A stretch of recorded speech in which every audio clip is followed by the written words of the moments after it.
un peu meilleur que le... Ouais. Et ouais. Ouais, on a envie de chialer de bonheur quand même quand on voit mon clap. On se dit, putain, elle nous procure des émotions grâce à des claps. C'est quand même... Elle n'a pas besoin de faire un cha-cha, en fait, finalement. Elle n'a pas besoin de ça. Salut tout le monde, j'espère que vous allez bien. Écoutez, on se retrouve pour un nouvel épisode aujourd'hui. Aux côtés d'eux, attention, je ne vais pas écorcher son nom, Catherine Davidzenka. Yes. Yes, elle l'a eu.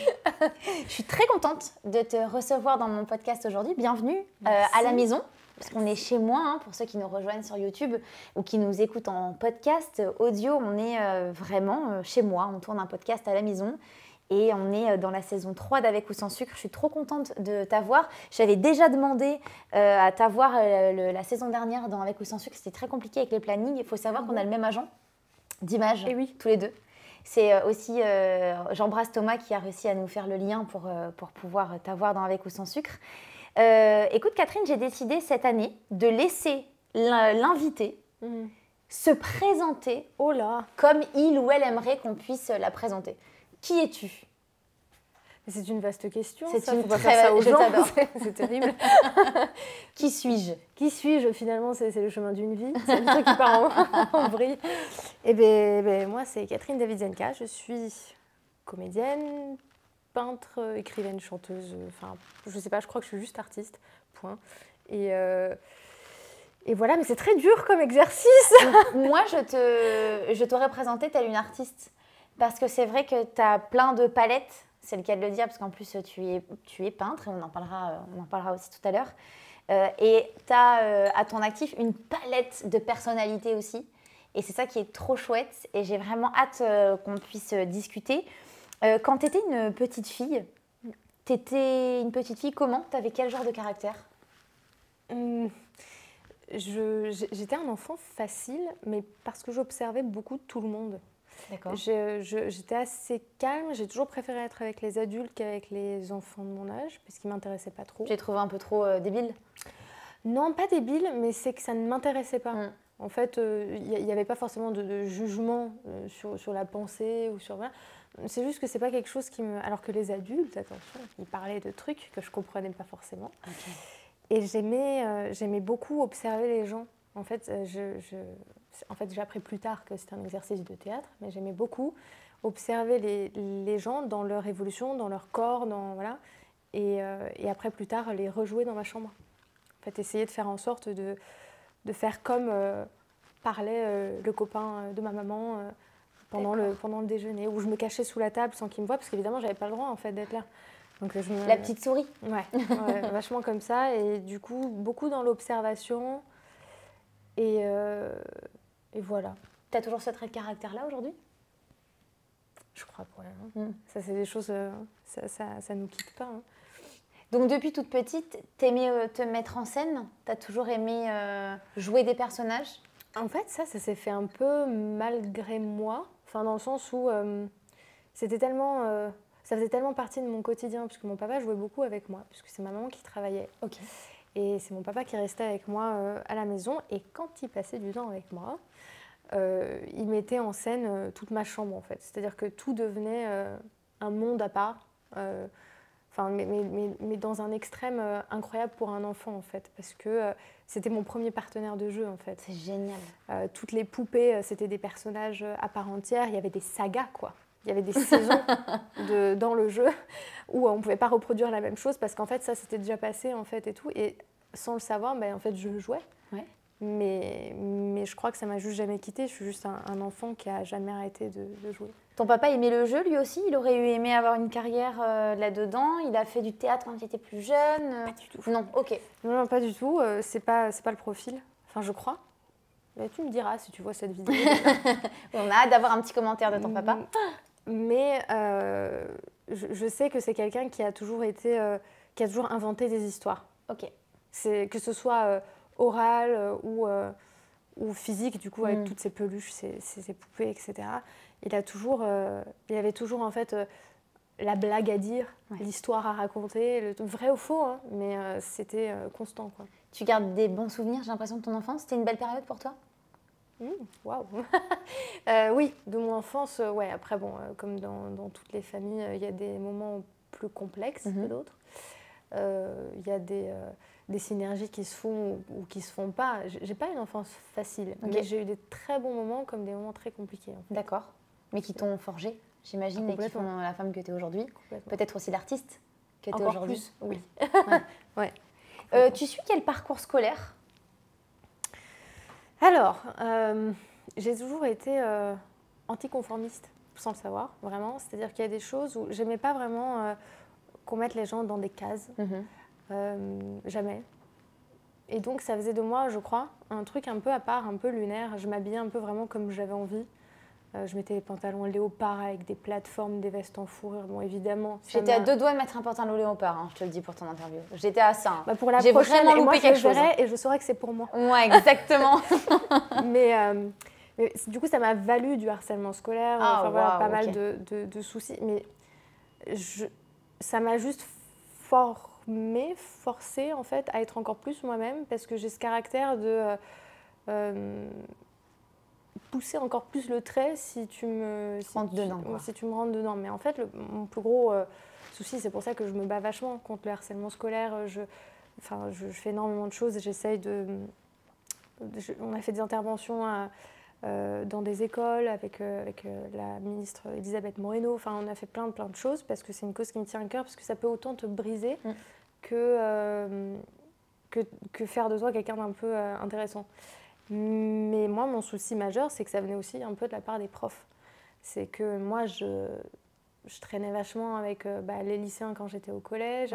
Encore une fois, avec des gens plus âgés que toi. Avec les terminales quand j'étais en seconde. Voilà. Et je m'intéressais à des choses. Par exemple, on nous a demandé, on avait des projets d'année à rendre à la fin. Et moi, mon projet de l'année, je l'ai fait sur la place de la femme dans la société. Et j'ai fait des portraits de nus.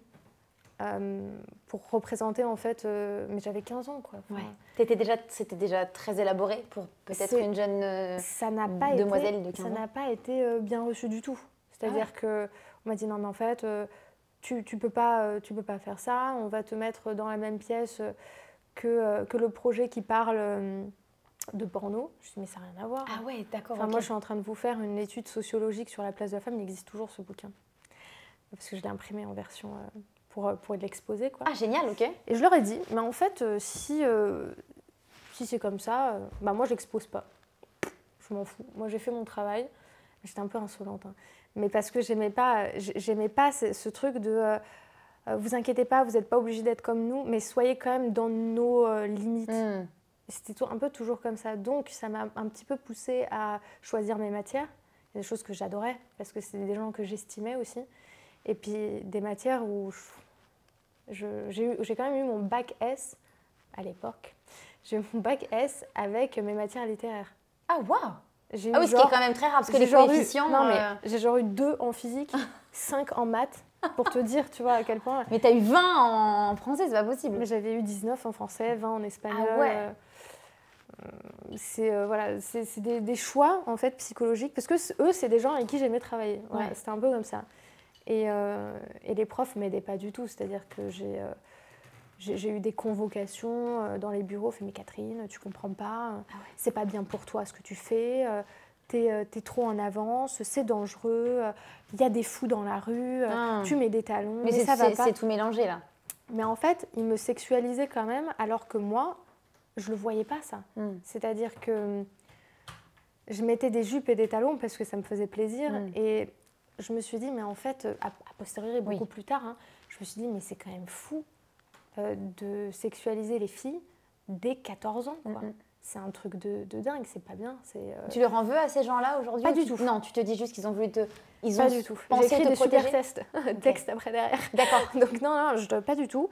Je pense que dans la vie, il y a des personnes... c'est un peu...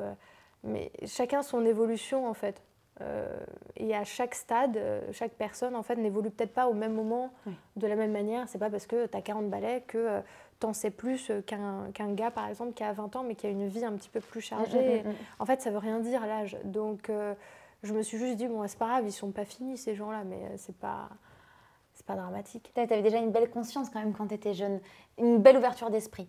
Est-ce que quand tu as 14-15 ans, tu as un rêve de travail? Je vais être ça plus tard. Je veux être ça plus tard. Je veux faire ça. Moi, je voulais jouer. Je voulais être comédienne depuis mes 6 ans, je crois. Ma petite sœur, quand elle est née, je lui faisais des costumes. Je lui cousais des costumes à base de chutes de tissu et tout, parce qu'on en avait un peu à la maison.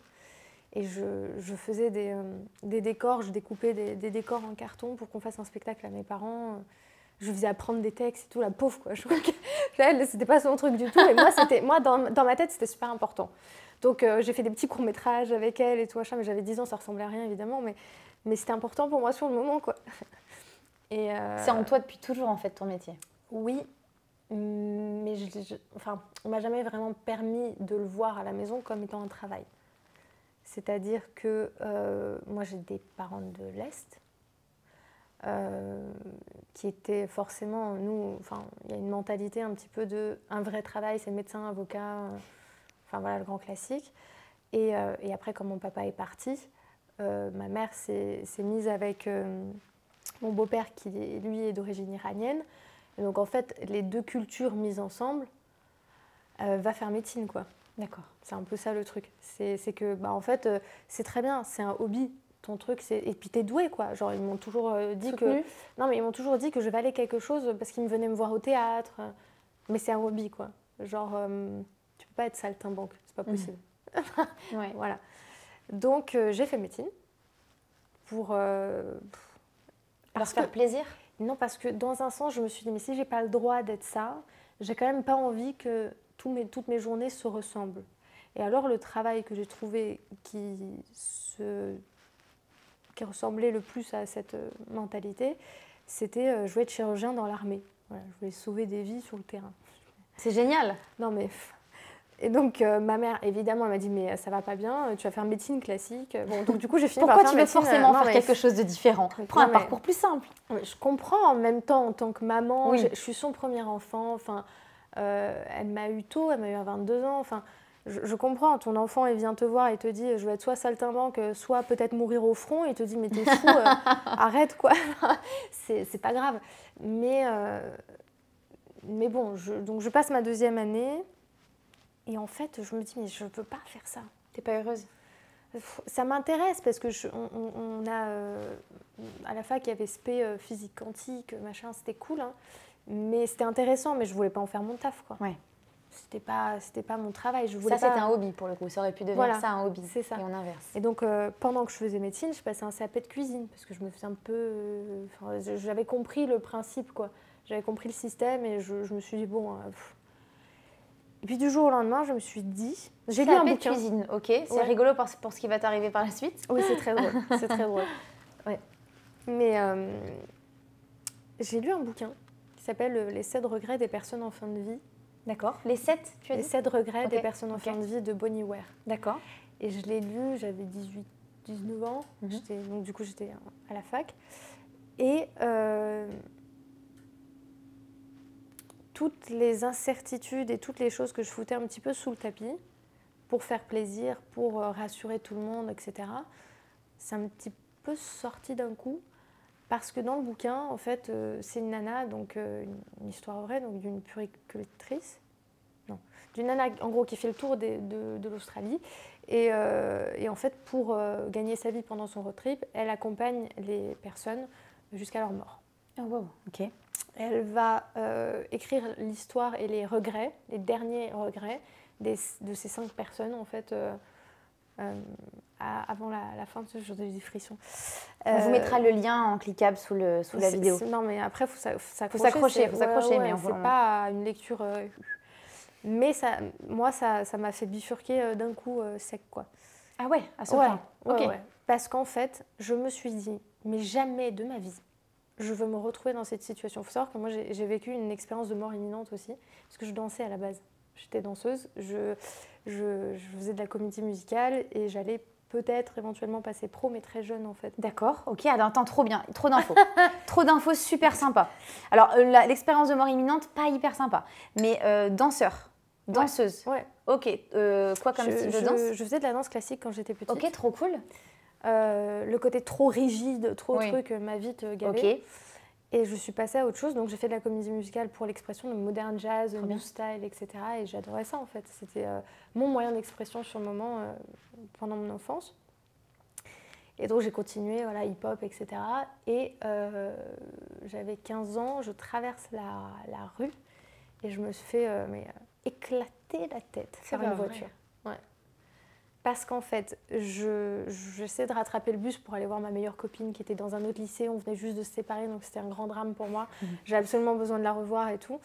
Et donc je cours sur ce passage piéton, je me casse la gueule, comme dans les films. Je tourne la tête, je vois la voiture et je me fais exploser. C'est pas possible. Je passe par-dessus. Et selon les témoins, parce qu'évidemment, moi je m'en souviens pas, elle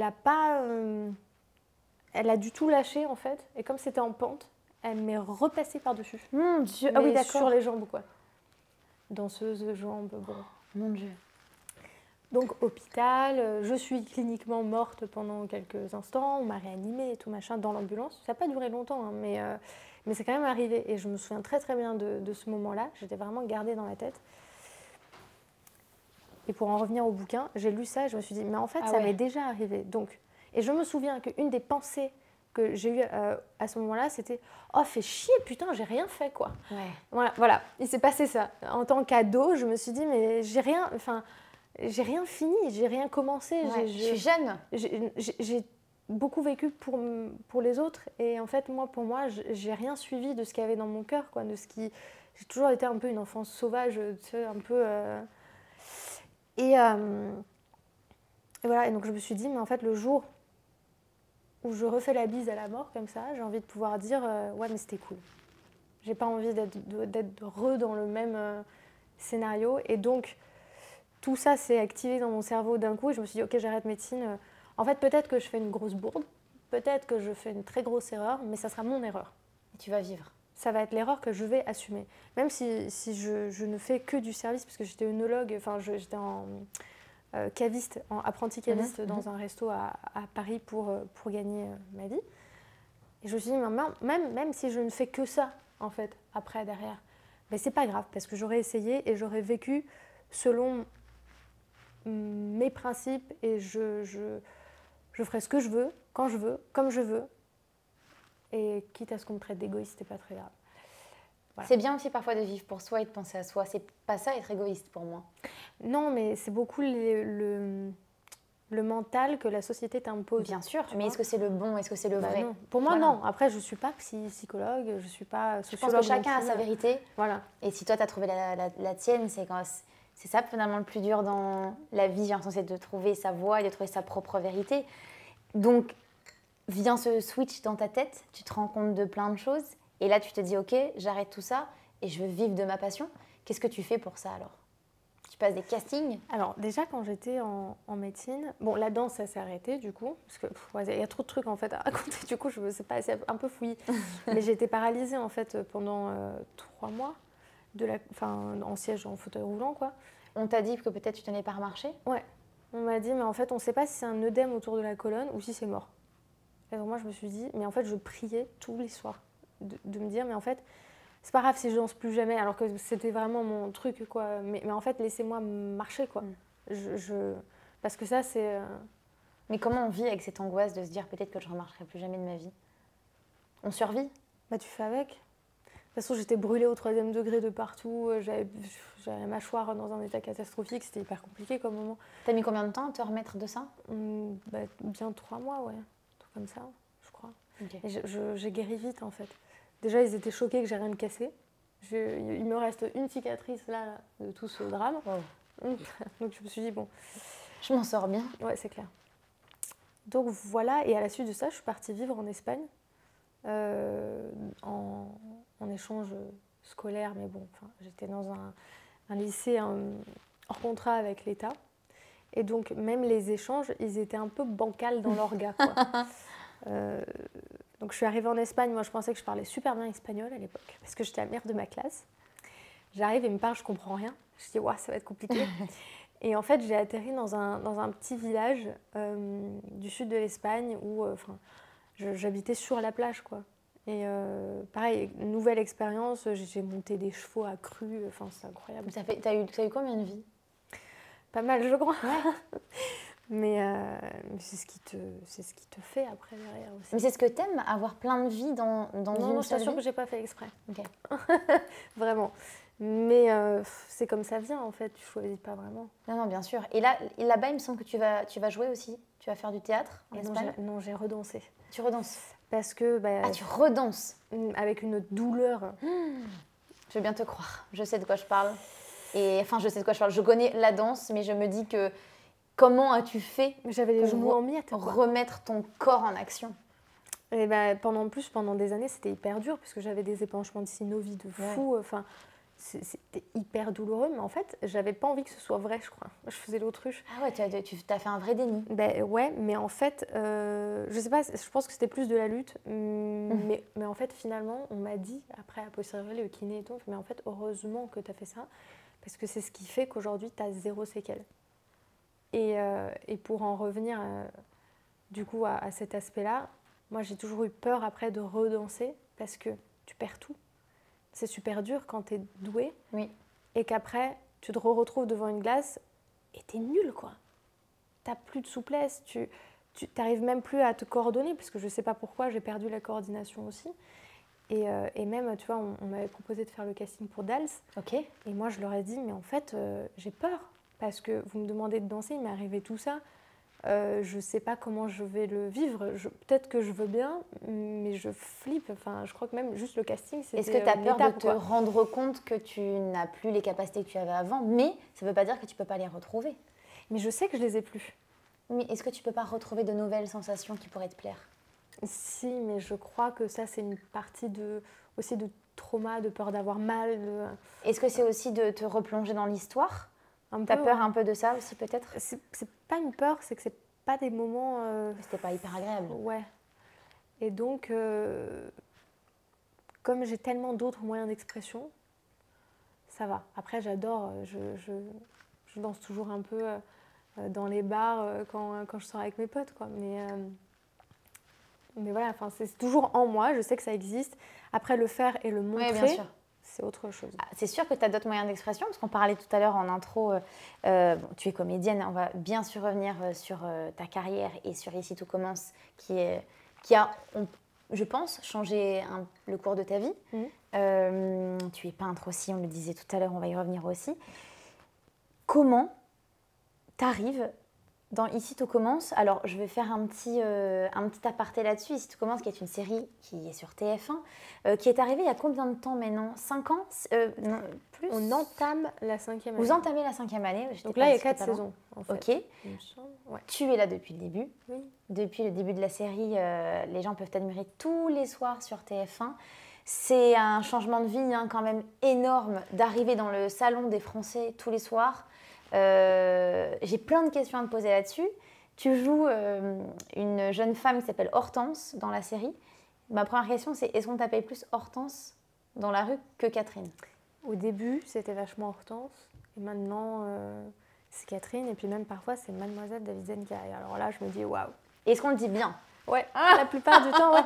Mais parce que je pense qu'il faut quand même du courage, je trouve, pour aborder, même moi, si je vois quelqu'un que j'admire beaucoup, il faut du courage pour dire j'aime bien ce que tu fais. Juste ça, oui. Juste ça.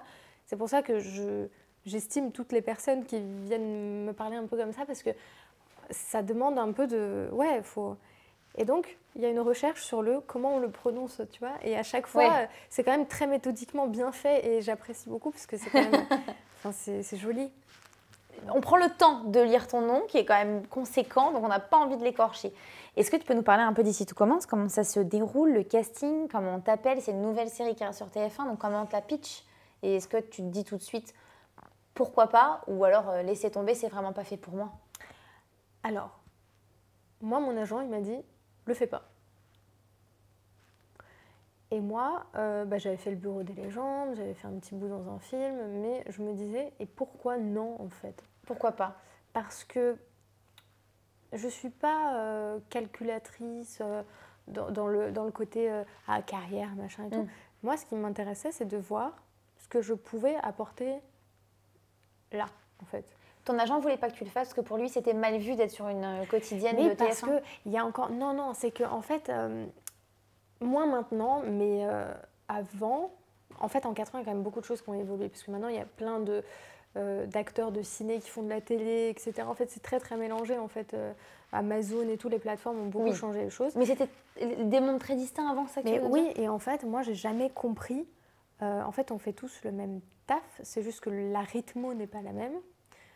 Quand tu travailles pour une scène cinéma, tu as beaucoup plus le temps. Ce qui veut dire que pour un comédien, c'est aussi beaucoup plus difficile d'être bon sur l'instant T vite quand tu as 8 séquences par jour. Donc, et aussi, du coup, pour un comédien de ciné, c'est aussi beaucoup de travail d'être concentré toute la journée. Parce que si tu fais une séquence pendant toute la journée, c'est aussi c'est des exercices différents, mais on fait quand même le même travail. Et moi, j'ai un peu toujours été contre le clivage.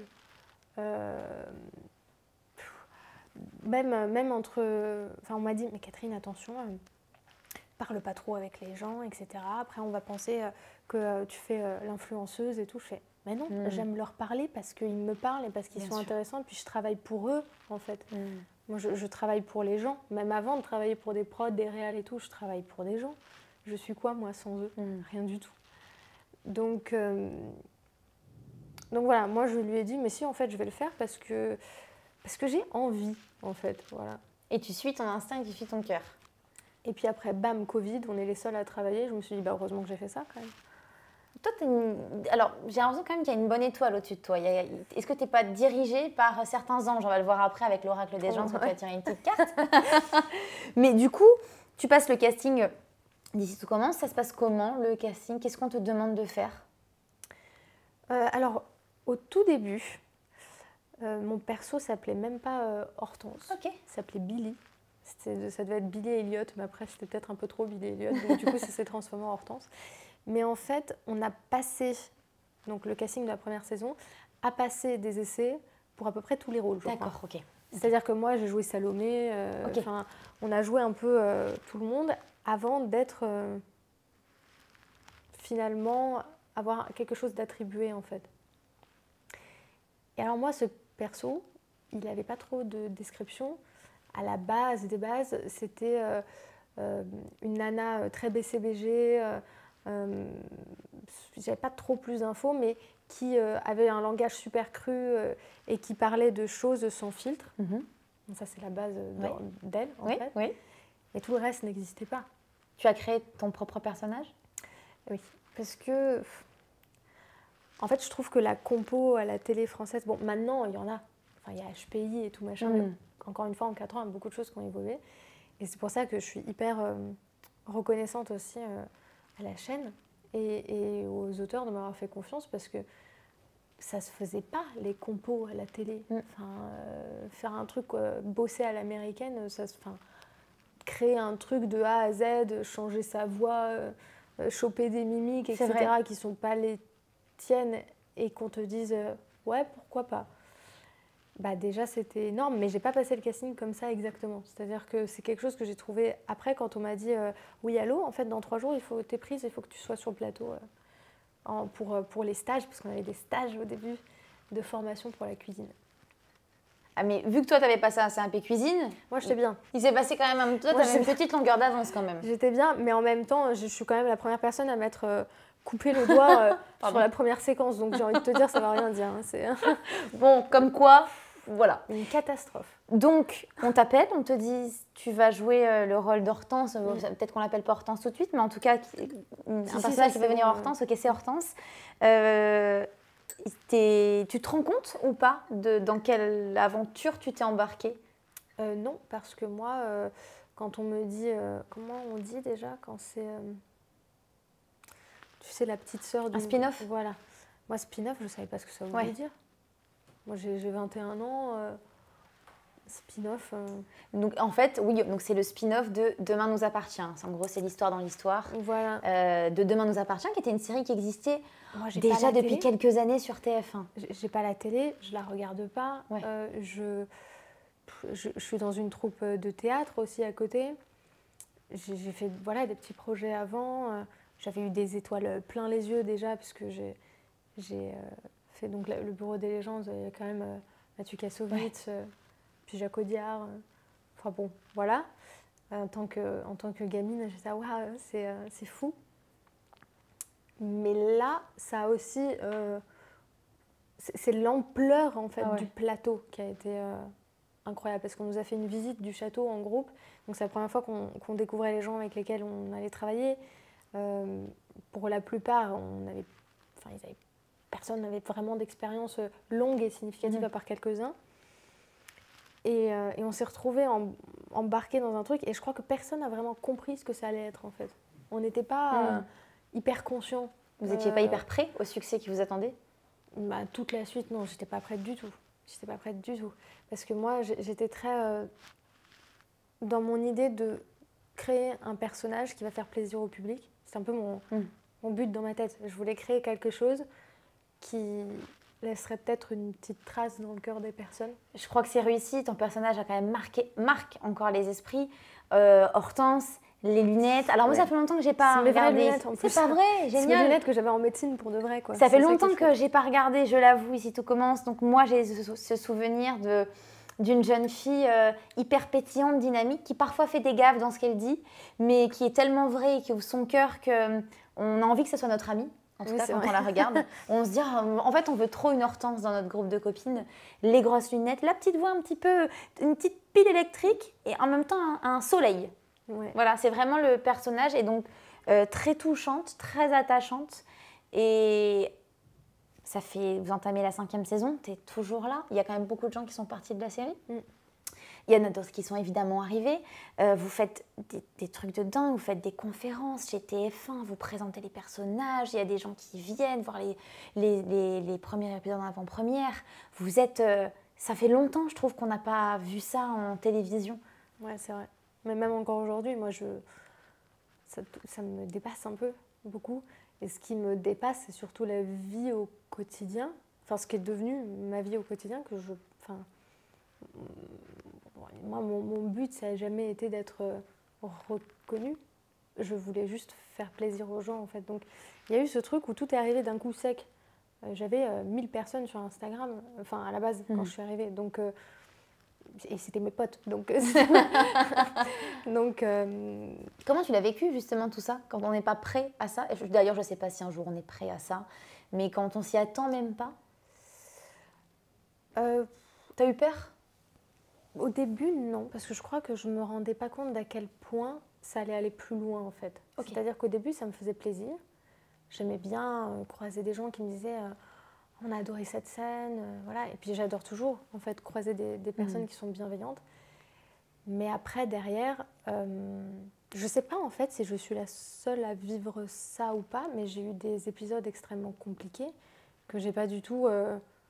auxquels je ne m'attendais pas. Enfin, il y a eu des gens qui se sont introduits chez moi. Tout ce que... Des fans? Ben non, enfin, un fétichiste des pieds qui m'a tagué les murs. Wow. Okay. Non, mais, chez toi? Oui. Près du tournage, du coup, parce que vous tournez à 7, près de 7? Non, c'est pas vous, c'est demain. Saint-Laurent. Pardon, c'est Demain nous appartient. Donc vous êtes pas, c'est pas très très loin. Donc tu as un appartement là-bas, enfin tu es en tout cas logé là-bas, en fait. Voilà, c'est ça. Et quelqu'un s'est introduit du coup chez toi là-bas. Non, mais voilà, mais ça c'est difficile. En fait, pour te dire dans quel stade de compréhension de l'être humain j'étais à ce moment-là, c'est que j'ai vu ça, je suis ok, parce que la vie est vraiment pas la même en fait. C'est-à-dire que du jour au lendemain, tu reçois beaucoup de courriers, mais dans ces courriers, il y a des courriers super glauques. Tout ce que tu fais est quand même... toutes mes relations, par exemple, de couple et tout est commenté dans la presse, tout est mis au grand jour, tout est critiqué. Tout ce que tu dis, tu postes une photo, moi en fait, même Insta, il y a eu un moment, je me suis dit, mais en fait, je ne vais même plus toucher aux réseaux sociaux parce qu'il y a une espèce de... C'est trop, tu ne peux plus sortir acheter ton pain tranquille, c'est beaucoup, en fait, ça a été beaucoup et ça a été crescendo et à un moment, c'est arrivé d'un coup sec et je n'ai pas compris ce qui s'est passé. C'est-à-dire que les gens qui te prennent en photo alors que tu pleures par terre parce que tu as mal au rein, quoi. Et c'est des trucs où tu te dis, mais il y a une autre dimension, en fait. C'est comme si tu cassais un plafond de verre et que tu avais vraiment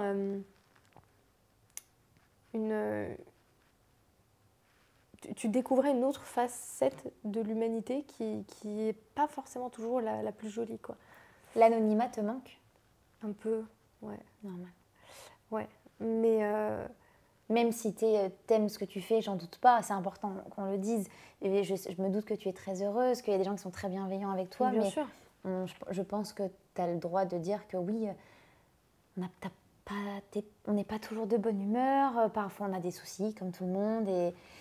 Et la vie privée mise au grand jour, c'est difficile à gérer. C'est difficile et en même temps, j'ai la chance d'avoir une presse bienveillante à mon égard, en fait. C'est-à-dire que ce sont plus des journalistes qui vont me défendre, et je les remercie beaucoup, que m'enfoncer, en fait. Même si il peut y avoir un gros titre un peu... Oui, voilà. Ça, on les connaît, hein, les titres très accrocheurs, pour rester poli. La plupart du temps, il y a quand même des personnes dans les médias qui sont très bienveillantes envers moi, mais c'est vrai que tout est très très scruté, souvent, mais bon, c'est comme ça.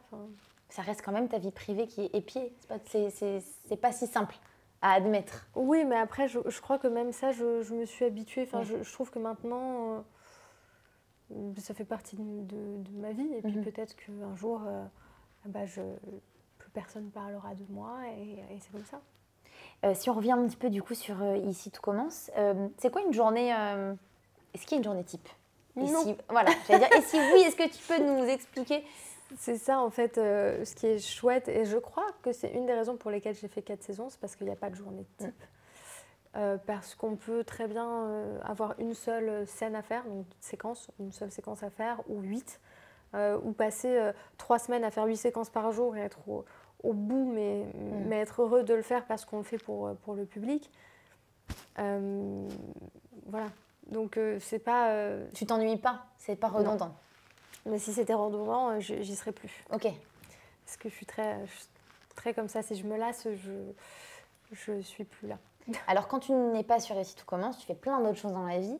Et est-ce que tu as une journée type, justement, quand tu n'es pas sur Ici tout commence? Tu fais quoi? Non plus. Quand tu peux vivre et que tu ne travailles pas, qu'est-ce que tu fais? Quelles sont tes passions, tes hobbies? En fait, ce qui est un peu particulier, c'est que je me suis rendu compte que mes passions et mes hobbies, donc par exemple la peinture, l'écriture, en fait, sans faire exprès, tout est devenu un travail. Un taf, ouais. Mais dans le sens positif du terme, mais c'est que j'ai pas de hobbies qui sont pas présentés, en fait. Je sais pas comment expliquer, mais c'est-à-dire que les livres que j'ai écrits, ils vont sortir, mon expo, la peinture que j'ai faite, ça va sortir en expo. La chanson était un hobby. C'est-à-dire que en fait, moi, je faisais ça avec une amie à moi parce que j'aime bien. J'étais parolière, en fait, pour des groupes à la base. Je le redis, tu as eu 1000 vies. Mais voilà, un jour, juste, elle m'a dit, mais en fait, chante tes textes, c'est sympa. Et de fil en aiguille, là, on se retrouve à sortir un EP à la fin de l'année, quoi. Non, mais c'est génial. Donc, c'est chouette, mais du coup, ouais, mes journées type, c'est essayer d'encadrer mon propre cerveau, parce que parfois c'est un peu compliqué. Il faut que je me focus sur quelque chose pour que ce soit terminé, en fait, pour que ça prenne la tournure, voilà, de finir la chose, quoi. Et tu n'aimerais pas, je sais pas, avoir une autre passion, je te dis n'importe quoi, jouer au tennis, et ne pas devenir tenniswoman professionnelle? Je pense que j'ai pas la place maintenant. Ouais. Et surtout, je sais pas si j'en suis capable. Parce qu'à partir du moment où quelque chose me passionne, j'ai besoin de le partager. Ok. Et mes passions, c'est beaucoup l'expression. Et j'aime beaucoup partager en fait avec les gens, même discuter. C'est pour ça que sur les réseaux, je fais souvent des questions-réponses et tout. Mais même, parfois, on parle philo quoi, avec les gens. Et ils sont super intéressants. C'est trop bien. C'est-à-dire que je leur ai posté un tableau. Je leur ai dit, selon vous, ça représente quoi? Et j'ai eu des réponses folles. C'était trop bien. Après, on est souvent suivi aussi par la communauté qui nous ressemble. Donc, je pense qu'il y a des gens qui s'identifient à toi Et c'est aussi chouette de pouvoir avoir des relations et des conversations avec ces gens-là. Parce que bien. forcément, ta communauté va te ressembler. Est-ce que, si je ne dis pas de bêtises, sur le tournage d'Ici tout commence, qui est donc l'Institut Auguste Armand, il y a... vous pouvez aller à la rencontre des fans. Il y a des gens devant qui vous attendent encore aujourd'hui, après plus de 4 ans. Il y a encore des gens qui vous attendent à la fin de la journée. Ouais. Tu prends le temps de discuter avec ces gens-là? À chaque fois que je peux. À chaque fois que j'ai un moment, on est souvent pris par le cours de la vie aussi. Parce que mine de rien, en fait, c'est difficile parce que nous, c'est notre lieu de travail. En fait, c'est notre bureau un peu. Et c'est toujours difficile parce qu'on n'est pas... en fait, on y va pour bosser et les gens attendent de nous qu'on soit dispo comme en festival quand on est là pour eux. Et quand bien même tu as envie de tout ton cœur de te donner corps et âme au public, parfois tu peux pas. Parce que tu commences à 6h30 et tu finis à 19h30. Et tu as encore des textes à les répéter pour le soir et tu es fatiguée comme tout le monde. Et pour eux en fait. Donc du coup, tu es un peu... Et tu t'excuses platement. Enfin, moi, je fais ça tout le temps. Je sais que quand j'ai pas le temps, je fais mais je reviens et je fais des allers-retours. Et je sais que même des fois, je sors de chez moi pour revenir et faire les photos avec les gens une fois que j'ai bossé. Enfin, au max en fait. J'essaie d'être dispo au maximum. Quel rôle t'aimerais avoir aujourd'hui? Qu'est-ce que t'aimerais pour faire, que ce soit au cinéma ou peut-être au théâtre ou peut-être sur une autre série télé? Qu'est-ce que tu as envie de faire qui t'animerait vraiment beaucoup? Je crois que j'ai juste hâte de créer quelque chose de Dans nouveau. quel sens? Dans le sens de composer quelque chose de nouveau qui va plaire. Donc j'ai une bonne pression. Mais c'est de la pression très positive. Je pense qu'on peut s'estimer heureux dans la vie à partir du moment où on a de la pression, parce que ça veut dire qu'on a accompli au moins quelque chose. Et j'ai un peu la pression de faire quelque chose qui va leur plaire autant ou différemment, mais qui va de leur rendre un nouvel aspect de personnage, quelque chose de nouveau. Et c'est pour ça qu'en fait, c'est assez compliqué de choisir le prochain projet. Enfin, justement, quand on est autant associé à un personnage, est-ce que c'est pas difficile? Alors, je vais te prendre un exemple là comme ça qui me vient tout de suite en tête. Quand on voit Daniel Radcliffe dans Harry Potter, bon, il a fait des années, des années et des années, et je te souhaite de faire autant d'années. Mais quand on a un succès pareil, comment après c'est possible de se retourner et de jouer un autre personnage?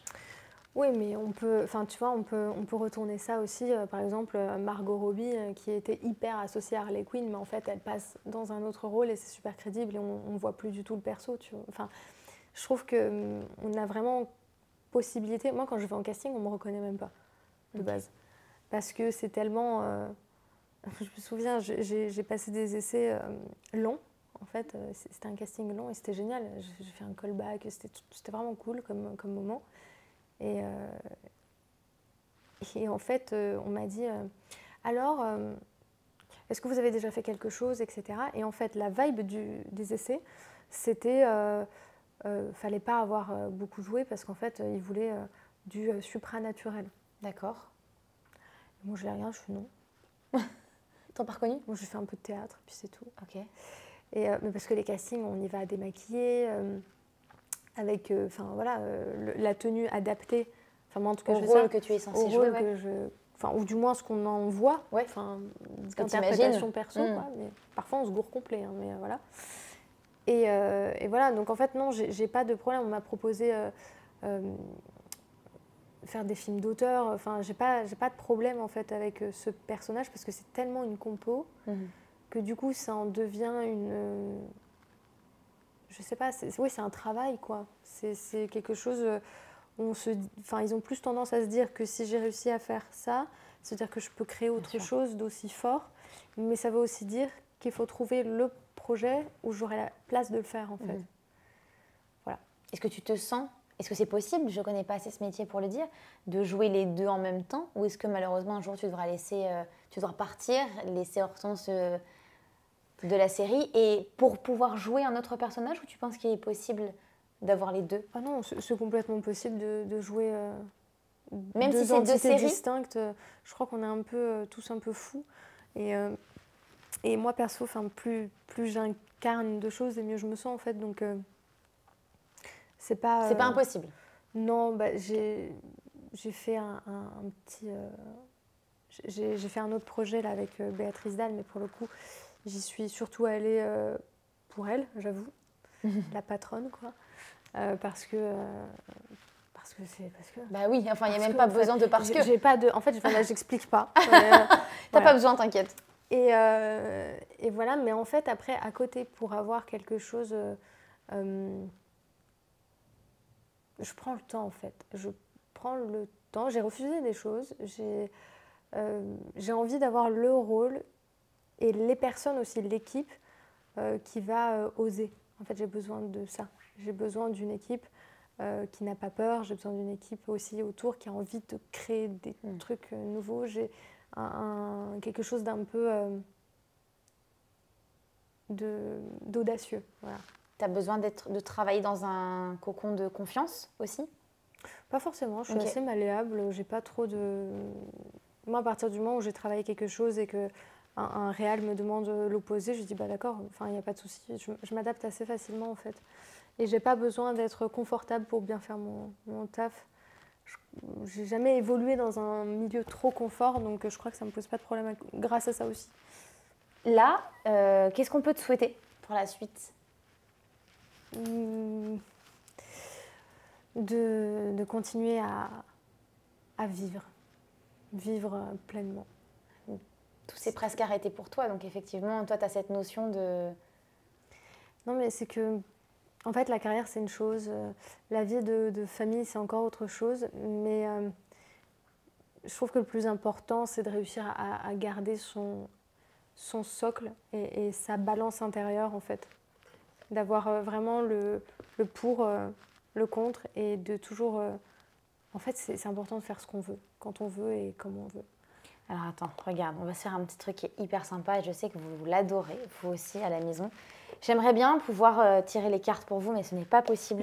Je vais te laisser mélanger, couper le jeu avec ta main gauche. Et là, je viens de le faire avec la main droite, donc vraiment, tu ne fais pas du tout comme moi. Ça marche. Mais on est en miroir, ça marche. Oui, voilà, exactement, merci beaucoup.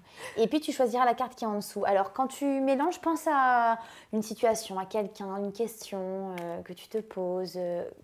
Je te laisse. Là, c'est le moment de l'invité. D'accord.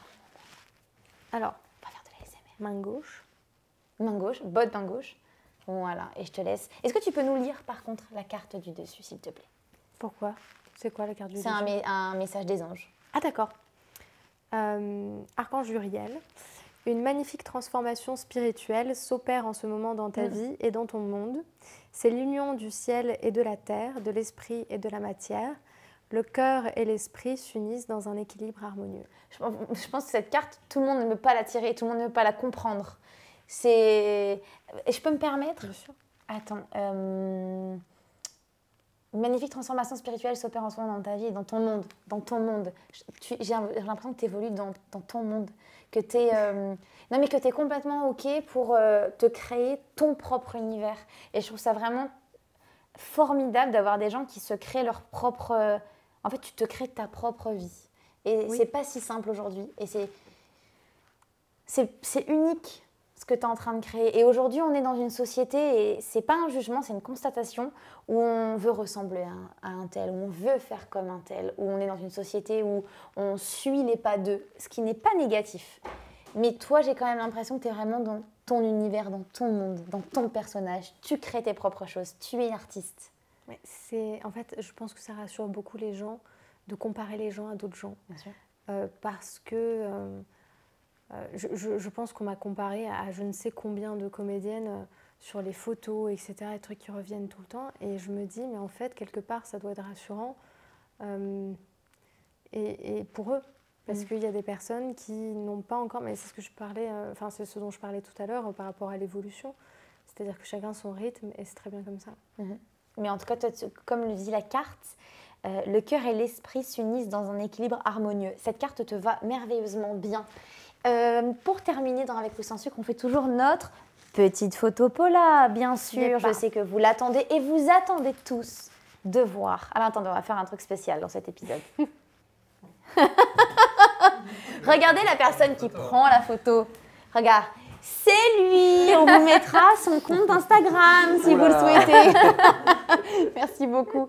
Et derrière cette autre caméra, il y a Mathieu. Et la prochaine fois, vous allez voir aussi Mathieu. Ne vous inquiétez pas, il y passera aussi. Voilà.